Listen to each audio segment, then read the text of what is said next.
This channel does not promote any violent, harmful, or illegal activities. All content provided by this channel is meant for an educational purpose only. চক্রান্ত করে খুন বাংলাদেশের আইনজীবীকে প্রকাশ্য রাস্তায় খুন হন আইনজীবী সাইফুল ইসলাম আরিফ। পুলিশের হাতে নেই খুনের সিসিটিভি ফুটেজ। কিসের ভিত্তিতে পিটিয়ে খুনের অভিযোগ এখনো জবাব নেই ঢাকা সিটি পুলিশের কাছে।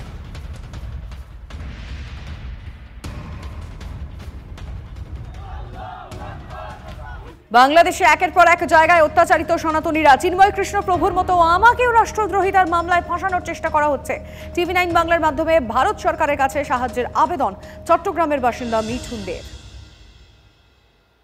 খুব পরিকল্পিত একটা হামলা হচ্ছে, এই পরিকল্পনার পেছনে কারা রয়েছেন, কিভাবে এই পরিকল্পনা? এই যে পরিকল্পনা করছে, এই পরিকল্পনার পিছনে রয়েছে মৌলবাদীরা। তারা কোনো হিন্দু নয়, তারা কোনো মুসলিম নয়, তারা সম্পূর্ণ সংখ্যালঘু। আমি যাদেরকে বলবো তারা সংখ্যায় খুবই কম।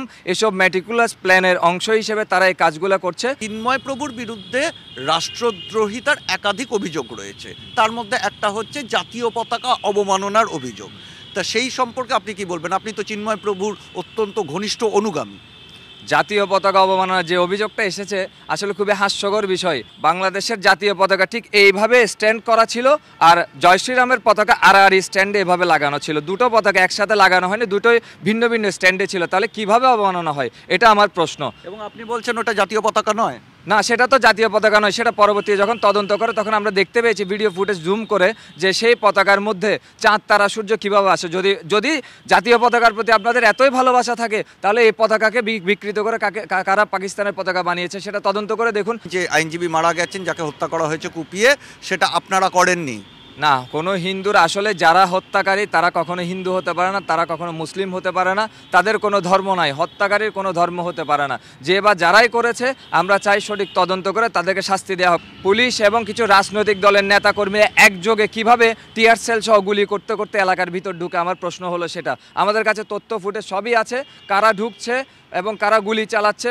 এখন আমার যেটা মনে হচ্ছে বর্তমান সরকার অপরাধীদেরকে বাঁচানোর জন্য চেষ্টা করছে এবং যারা অপরাধ করেছে তাদেরকে বাঁচিয়ে হিন্দুদেরকে টার্গেটে আনার চেষ্টা করা হচ্ছে, যাতে করে হিন্দুদেরকে টার্গেট করে মুসলিম বিদ্বেষের শিকার করা যায় এবং হিন্দুদেরকে প্রতিবাদী যেই আন্দোলনগুলো আছে তা থামানো যায় এবং সেই সাথে আমাদের চিন্ময় প্রভুকে যাতে দীর্ঘদিন জেলে রাখা যায় সেই জন্য ষড়যন্ত্র করছে। কোনো মামলারই তো কোনো ভিত্তি নেই যেগুলো হয়েছে এ পর্যন্ত। আপনার বিরুদ্ধে কটা মামলা রয়েছে? আমার বিরুদ্ধে প্রথমে করা হয়েছে রাষ্ট্রদ্রোহ মামলা, অথচ ওই স্থানে আমি ছিলাম না। আমরা নিউ মার্কেট থেকে পাথরকাটা থেকে মিছিল নিয়ে আসছিলাম নিউ মার্কেটের দিকে। যারা ছিল তারাও আমাদের সনাতনী ভাই, তারা তো এমন কোনো অপরাধ করেনি যে রাষ্ট্রদ্রোহ মামলা যদি করতে হয় অবশ্যই রাষ্ট্রের অনুমতি নিতে হয় স্বরাষ্ট্র মন্ত্রণালয়ে তৎক্ষণাৎ। তাহলে কোনো নির্দিষ্ট জনগোষ্ঠীর উদ্দেশ্য প্রণোদিত ছাড়া, পারমিশন ছাড়া কিভাবে এই রাষ্ট্রদ্রোহ মামলাটা তৎক্ষণাৎ নাই? তাহলে প্রশাসন কি তাহলে একটা নির্দিষ্ট জনগোষ্ঠীর পক্ষপাতিত্ব করছে না? কি পরিকল্পনা আপনাদের? গতকালকে চট্টগ্রাম কোর্ট বিল্ডিং চত্বরে আমাদেরকে চিন্ময় প্রভু সরাসরি একটা ইনস্ট্রাকশন দিয়েছেন। উনি বলেছেন ওনার যাই হচ্ছে উনি সেটা মেনে নিচ্ছেন, কিন্তু আমাদের এই আন্দোলন যাতে না থামে, আমাদের যে 8 দফা যৌক্তিক আন্দোলন, এই আন্দোলনে হয়তোবা অনেকগুলো প্রাণ যাবে, অনেক প্রাণহানি হবে। হয়তোবা আজকে আমি বেঁচে আছি, কালকে নাও থাকতে পারি। চিন্ময়প্রভু বেঁচে আছেন, কালকে হয়তো উনি নাও থাকতে পারেন, কিন্তু এই আন্দোলন থামানো যাবে না। আমাদের এই আন্দোলন চলমান থাকবে। আর ভারতের কাছে, ভারতবাসীর কাছে আমরা যেটা বলতে চাই, ভারত আমাদের বন্ধু রাষ্ট্র। আমাদের অতীত সব কিছুতে ভারত আমাদের পাশে ছিল। কিছু মৌলবাদীরা চাইবে ভারতকে টার্গেট করে আমাদেরকে ভারতের দালাল বলে, রয়ের এজেন্ট বলে এই আন্দোলনকে থামাতে। কিন্তু আমরা যেটা ভারতবাসীর কাছে অনুরোধ জানাবো, আপনারা আমাদের ভাই, আপনারা আমাদের বন্ধু রাষ্ট্র। আমাদের যে দাবিটা থাকবে, আপনারা এই মুহূর্তে আমাদের সংখ্যালঘু যে নির্যাতন হচ্ছে আমাদের পাশে এসে দাঁড়ান, আমাদেরকে সহযোগিতার হাত বাড়িয়ে দিন। বাংলাদেশে ইসকন সন্ন্যাসী চিন্ময় প্রভুকে গ্রেফতারির প্রতিবাদ কাকদ্বীপে মিছিল হিন্দু সুরক্ষা বাহিনীর। বাসন্তী ময়দান থেকে শুরু হিন্দু সুরক্ষা বাহিনীর প্রতিবাদ মিছিল শেষ কাকদ্বীপ চৌরাস্তায়। মিছিলে বিভিন্ন মঠ ও মিশনের সন্ন্যাসী সাধুরা যোগ দিয়েছেন প্রচুর সাধারণ মানুষ।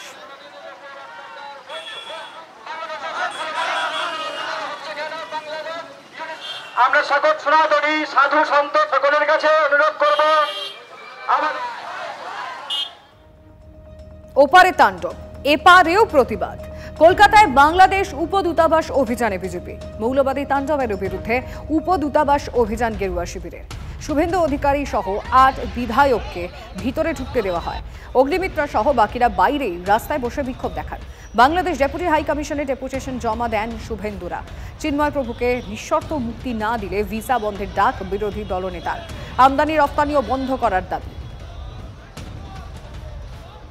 এটা সম্পূর্ণভাবে তালিবান, আইএস এবং মৌলবাদী শক্তির পদধ্বনি শোনা যাচ্ছে। চিন্ময় কৃষ্ণ প্রভুকে নিঃশর্ত মুক্তি, হিন্দুদের উপর আক্রমণ বন্ধ করুন। এই প্রশাসককে বলতে চাই, নুন আপনার আছে, আয়োডিনটা ভারতের। আমি এখান থেকে দাবি করছি ভিসা 100% স্টপ করুন। আমরা প্রয়োজন হলে একদিন অপেক্ষা করে ভিসা দপ্তরেও যাব, এখানে ভিসা সেন্টারে। এক্সপোর্ট ইম্পোর্ট পারমিট ইস্যু করা বন্ধ করুন, বাকিটা আমরা বর্ডারে করব সোমবার থেকে, বলে দিলাম। আর চিকিৎসা নেওয়ার জন্য করাচি আর লাহোরে যান, এখানে আসবেন না, পরিষ্কার বলে দিতে চাই। সোমবার দিন সকাল 10টা থেকে পেট্রোপোলে গুডস ভেহিকেল অবরোধের কর্মসূচি নেওয়া হয়েছে।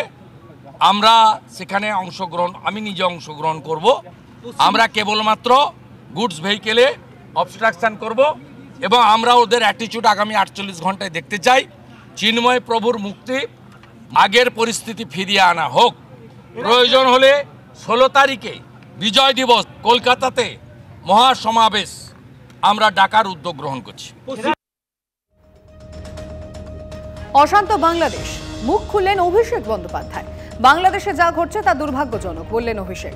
অবিলম্বে কেন্দ্রীয় হস্তক্ষেপের দাবি সৌগত রায়ের। যেই অবস্থানই সেন্ট্রাল গভর্নমেন্ট নেবে যে কোনো আন্তর্জাতিক বিষয়, সেটাকে দলগতভাবে তৃণমূল কংগ্রেস সমর্থন করবে দেশের স্বার্থে। কিন্তু যে ঘটনা ঘটেছে একেবারে সমর্থনযোগ্য নয় এবং অত্যন্ত দুর্ভাগ্যজনক এবং নিন্দনীয়। পশ্চিমবাংলার একজন মানুষ হিসেবে আমার খুব চিন্তিত লাগছে, কারণ বাংলাদেশে যা হয় তা তো পশ্চিমবাংলাকে প্রভাবিত করে। যেভাবে ইসকনের প্রধানকে গ্রেপ্তার করা হয়েছে, আমি তার নিন্দা করি। কেন্দ্রীয় সরকার কি করছে সেটা বিজেপি বলুন, মমতা ব্যানার্জি সময় মতো নিশ্চয়ই এ ব্যাপারে ব্যবস্থা নেবে। অশান্ত বাংলাদেশ, হিন্দুদের ওপর অত্যাচারের নিন্দায় কংগ্রেস। উদ্বেগ প্রকাশ করে বিবৃতি জারি পবন খেরার। বিদেশ মন্ত্রককে কড়া পদক্ষেপের আর্জি কংগ্রেসের। সংখ্যালঘু হিন্দুদের জীবন ও সম্পত্তি রক্ষা করার আহ্বান।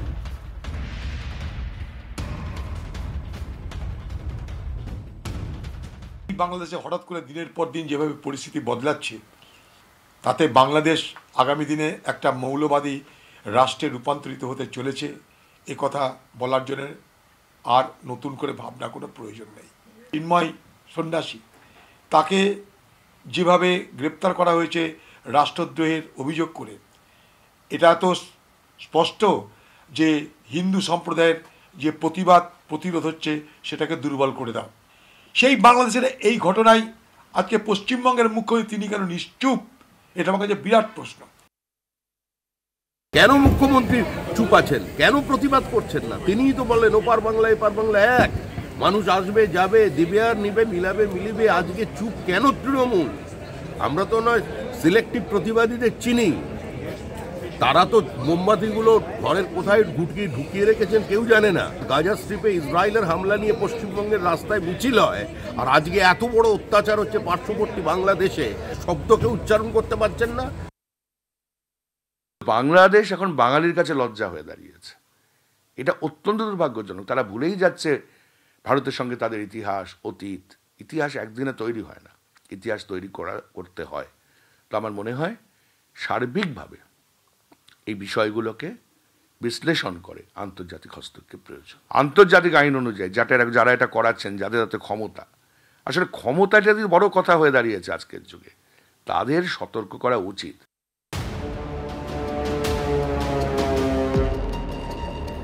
আবাস নিয়ে বিতর্ক তো কম হয়নি। আমরা দেখেছি আবাসের টাকায় পাকা বাড়ি থাকা সত্ত্বেও নতুন বাড়ি পেয়েছেন, কিন্তু আবাসের টাকায় হোমস্টে, অবাক হবেন না, এমনটাই হয়েছে। দিকে দিকে আবাস যোজনায় দুর্নীতি স্বজন পোষণের অভিযোগের মধ্যেই এই ছবি ধরা পড়েছে টাকির ৩ নম্বর ওয়ার্ডে। পেশায় রেশন ডিলার মানুষ দাস টাকি পুরসভার ৩ নম্বর ওয়ার্ডের বাসিন্দা। অভিযোগ একতলা পাকা বাড়ি সত্ত্বেও 2019-20 সালে প্রধানমন্ত্রী আবাস যোজনার টাকা পান তিনি। এরপর সেই টাকায় ওঠে দোতলা, তারপর 3 তলা, আর বাড়ির দেওয়ালে সাইনবোর্ড লেখা হয় ইচ্ছে ডানা হোমস্টে। আচ্ছা, এই বাড়িটা ওনার? হ্যাঁ, তো রেশন ডিলার। কতদিন আগে করেছেন বাড়িটা? এই তো গত বছর থেকে করছে। রিপোর্টারের সঙ্গে দীপঙ্কর এই মুহূর্তে টেলিফোন লাইনে রয়েছে। দীপঙ্কর, যতদূর মনে পড়ছে আবাস যোজনায় বাড়ি পেতে গেলে একটা সার্ভে হয়, সেখানে আবাসের টাকা পাবেন কিনা, তার প্রয়োজন রয়েছে কিনা, সেই সার্ভে করার সময় কি তার পাকা বাড়িটা নজরে এলো না? দেখো, একদমই তাই। এটাই সব থেকে বড় প্রশ্ন যে যখন সার্ভে হয়েছিল তখন সার্ভে তারা কিভাবে করলেন। এক্ষেত্রে চেয়ারম্যান যে কথা বলছেন সেটা আরো ভয়ঙ্কর। যখন মানস দাস অ্যাপ্লাই করেছিলেন তখন তিনি সদ্য বিয়ে করেছিলেন এবং তার পাকা বাড়ি ছিল না, তিনি বেকার ছিলেন। সেই অবস্থায় তার 5 নম্বর ওয়ার্ডে স্যাংশন হয়েছিল, কিন্তু তিনি যখন বাড়ি করবেন, যখন টাকা আসছে, তখন তিনি বলেন যে 5 নম্বর ওয়ার্ডে সার্ভেতে গন্ডগোল হচ্ছে, আমি 4 নম্বর ওয়ার্ডে গিয়ে করবো। অর্থাৎ জায়গা পরিবর্তন হলো। তারপর এই বাড়িতে এসে তিনি ওই আবাস যোজনার টাকাতে বাড়িটা বানালেন এবং তারপর হঠাৎ করে উনি বড়লোক হয়ে গেলেন। এমনটা উনিও বলছেন, মানস দাস তিনিও বলছেন যে তখন আমার আর্থিক অবস্থা ভালো ছিল না, পরবর্তীতে আর্থিক অবস্থা ভালো হয়েছে বলে তিনি 3 তলাতে আবার একটা ব্যবস্থা করলেন, যেখানে ইচ্ছাডানা নাম দিয়ে হোমস্টের ব্যবস্থা করেছেন। কিন্তু চেয়ারম্যান টাকি পুরসভা, ভাইস চেয়ারম্যান টাকি পুরসভা তারা স্পষ্ট করে বলছেন যে এই হোমস্টের কোন রকম পারমিশন তাদের কাছ থেকে নেওয়া হয়নি, অর্থাৎ হোমস্টেটা বেআইনি তারা বলছেন। আবার একই সঙ্গে তারা বলছেন যে টাকা যেটা দেওয়া হয়েছিল সেই টাকাতে দোতলাটা তারা করেছেন। কিন্তু এইভাবে দোতলা এবং 3 তলা এইভাবে করা যায় কিনা, এটাই কিন্তু একটা বড় প্রশ্ন। সেই জায়গা থেকে এই প্রশ্নটা উঠছে। যদিও মানস দাস তিনি বলছেন যে তিনি তার নামে রেশন ডিলার তখন ছিল না, তার বাবার নামে ছিল, এই নানা রকমের সাফাই দিচ্ছেন। কিন্তু প্রসঙ্গ এড়িয়ে যাওয়া যায় না। প্রশাসনের তরফ থেকে এটা একটা তদন্তের প্রয়োজন। বিরোধীরা সেই দাবিটাই করছেন যাতে এই ঘটনার পূর্ণাঙ্গ তদন্ত হয়। বুঝতে পারছি দীপঙ্কর, ধন্যবাদ। তাকে জায়গা ছোটোর জন্যে 2 তলা স্যাংশন দেয়, উনি ইতিমধ্যে ওটা 3 তলা করে একটা হোমস্টে লিখেছে। কিন্তু আমরা খবর পাওয়া মাত্রই মাস 3 আগে ওনাকে একটা নোটিশও করি যে সরকারি ঘরে এটা আপনাদের হোমস্টে করা যাবে না। আর আমাদের পৌরসভা থেকেও কোনো হোমস্টের পারমিশন আমাকে দেয়নি, কোনো ট্রেড লাইসেন্সও দেওয়া হয়নি।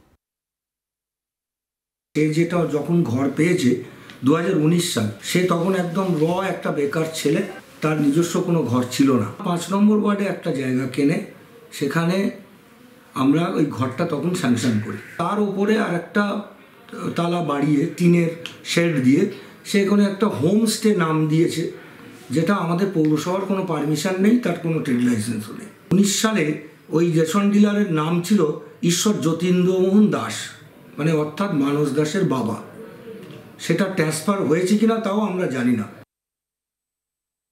হ্যাঁ, এটা আবাস যোজনার ঘরের পোস্টার মারা আছে। এটা কি আবাস যোজনার ঘর? হ্যাঁ, আবাস যোজনা। আবাস যোজনায় এত বড় বাড়ি কি ওরা দেয় না? দোতলা তো আছে, স্যাংশন আছে, মানে যাদের অল্প কভার এরিয়া ছোট আছে তারা ওপর নিচে করতে পারে। আচ্ছা আচ্ছা, দুটো কভার এরিয়া দেখাতে সেই ক্ষেত্রে আপনি নিয়েছেন। সেট দিচ্ছে 18-19 যে ঘর পেয়েছিলাম, আমি তখন বেকার ছিলাম।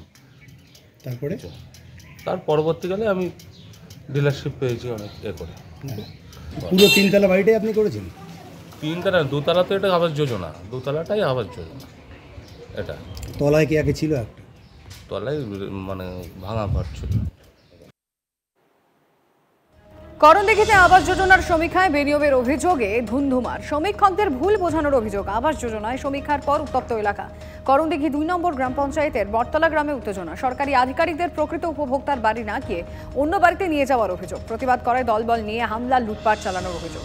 হামলা আহত হয়েছেন প্রায় 5 জন। ঘটনাস্থলে পৌঁছে দুপক্ষকে সরিয়ে দেয় পুলিশ। আহতরা ভর্তি করণদিঘি গ্রামীণ স্বাস্থ্য কেন্দ্রে। তদন্তে পুলিশ। ঘটনার পর থেকেই পলাতক অভিযুক্তরা। ওই বাড়ি দেখাবো, ওই বাড়ি দেখাবো, ওদের তো কাজই ওটা। মানে আপনাদের বাড়িটা দেখাচ্ছিল না, সার্ভে করতে গেছিল? হ্যাঁ, অনেকদিন গেছে। তখন আপনি প্রতিবাদ করেছিলেন? হ্যাঁ, আমি বলেছি তোমরা কেন আসবে, অফিসাররা আসবে, অফিসাররা দেখে যাচ্ছে, অফিসাররা আসবে। হ্যাঁ, তখনই মারধর করেছে? তখনই ওরা মারধর করেছে। হ্যাঁ, ওদের আবার চিনেছে। কি করে ওরা কিছু করে না, নেতাগিরি, দুনিয়াগিরি করে, মার্কেট পিএমসি দলের ওরা। বিজেপি করায় আবাসের টাকা না পাওয়ার অভিযোগ, ভাঙা ঘরে বাঁশ বৃদ্ধ দম্পতির। কালনা 2 নম্বর ব্লকের পূর্ব সাতগাছিয়া পঞ্চায়েতের ঘটনা। অভিযোগ, বিজেপি কর্মী হওয়াতেই আবাসের তালিকায় নাম থাকলেও ঘরের টাকা পাননি তারা। সরকারের বিরুদ্ধে চলি, বিজেপি পার্টি করি, সেই জন্য আমি বিজেপির অ্যাক্টিভ সদস্য। হ্যাঁ, আমার দিল্লিতে আমার ফোনেও সদস্য আছে, এই জন্যই বারবার আমার দেবে না। অনেকে বলছো বিজেপি করো, মোদির দ্বারা যাও ঘরের নিকে, এরকম ধরনের কথাবার্তা বলছে সাধারণ কর্মী যারা হারা। আর এই দ্বারে পার্টির থেকে বলছে যে না তোমার গড়া হয় নাই, আর ওই দ্বারাতে আবার বিজেপি পার্টির থেকে কাগজ বাইরেছে, হ্যাঁ সেই কাগজে আমাকে গড়াইছে। ঘর পাবেন এ কথা কে বলেছে? বলছে তৃণমূলের লোকেরা। সুনীল মণ্ডলের বাড়ির অবস্থা খুবই খারাপ, সেটা আমরা দেখেছি, কিন্তু যেটা শুনতে পারলাম যে উনি নাকি বলেছেন যে ওনার মানে আপনার আমার কাছে নাকি উনি এসেছিলেন, আমি নাকি ওনাকে আজে বাজে বলেছি, কিন্তু আমার সঙ্গে সেই ধরনের কোনো কথা হয়নি। আর যদি ঘরের লিস্ট থেকে নাম বাদ গিয়ে থাকে সেক্ষেত্রে তো পঞ্চায়েতের সদস্যরা ইনকোয়ারি করেনি, যেটা করেছে সরকারি কর্মচারীরাই করেছে। এই সুনীল মণ্ডলের ঘটনা পাওয়া এটা কোনো বিচ্ছিন্ন ঘটনা নয়, পশ্চিমবঙ্গের চিত্র, পশ্চিমবঙ্গের দলদাস দুর্নীতিগ্রস্ত তৃণমূল সরকারের নগ্ন চিত্র। এটা বিজেপি করে বলে তারা বাড়ি পাবে না, তাদের বাড়ি পাওয়ার যোগ্য হলেও তারা বাড়ি পাবে না, অথবা বাড়ি পাওয়ার যোগ্য বিজেপি করে না, সে তো টাকা দিতে পারেনি তৃণমূলের, তাই সে বাড়ি পাবে না।